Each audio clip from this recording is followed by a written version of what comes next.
കുരുമുളകിൻ്റെ ഇല രണ്ടെണ്ണം എടുത്തിട്ട് ചെറിയ ചെറിയ പീസായി കട്ട് ചെയ്തതിന് ശേഷം നമ്മൾ ഇടികല്ലിലിട്ടിട്ട് നന്നായി ഒന്ന് ക്രഷ് ചെയ്തെടുക്കുക. മിക്സിയുടെ ജാറിലൊന്നും ഇടേണ്ട ആവശ്യമില്ല. ഇതുപോലെ ജസ്റ്റ് ഒന്ന് ക്രഷ് ചെയ്ത് നമ്മളൊരു പാത്രത്തിലേക്ക് ഇട്ട് കൊടുക്കുക. പിന്നെ അതിലേക്ക് നമ്മൾ തിളച്ച വെള്ളം ഒഴിച്ചു കൊടുക്കുക കേട്ടോ.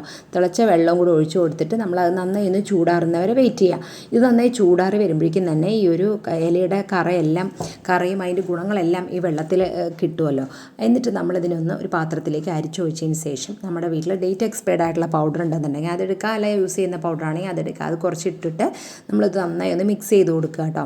ഈ വെള്ളത്തിൽ നന്നായി മിക്സ് ചെയ്തതിന് ശേഷം നമ്മുടെ കയ്യിൽ സ്പ്രേ ബോട്ടിൽ ഉണ്ടെന്നുണ്ടെങ്കിൽ സ്പ്രേ ബോട്ടിൽ, അല്ല എന്നുണ്ടെങ്കിൽ ഇതുപോലെ ജ്യൂസ് കുപ്പിയിലാക്കിയിട്ട് അതിൻ്റെ അടപ്പിൽ ചെറിയൊരു ഹോളിട്ട് കൊടുത്താലും മതിയാവും കേട്ടോ. എന്നിട്ട് നമ്മൾ വാഷ് ബേസിൻ്റെയും അതുപോലെ തന്നെ സിങ്കിൻ്റെയും അതുപോലെ ബാത്റൂമിലൊക്കെ ഉണ്ടാകുന്ന സ്ലീവ് ഉണ്ടല്ലോ, അതിലൊക്കെ നമ്മൾ ഇതുപോലെ ഒന്ന് ആക്കി കൊടുക്കുക കേട്ടോ. അപ്പോൾ അതിനകത്ത് നിന്ന് വരുന്ന പാറ്റ, പല്ലി, ഉറുമ്പ്, എട്ടുകാലി ഇതിൻ്റെ ശല്യം എല്ലാം തന്നെ നമുക്ക് ഒഴിവാക്കാനായിട്ട് സാധിക്കും. അതുപോലെ കൗണ്ടർ ടോപ്പും ഡൈനിങ് ടേബിളൊക്കെ രാത്രി ഇത് യൂസ് ചെയ്ത് തുടയ്ക്കുകയാണെന്നുണ്ടെങ്കിൽ അവിടെ നമ്മൾ പല്ലിയും പാറ്റയും ഒന്നും തന്നെ വരില്ല കേട്ടോ. അപ്പോൾ നിങ്ങൾ ഇതുപോലെ ഒന്ന് ട്രൈ ചെയ്ത് നോക്കുക.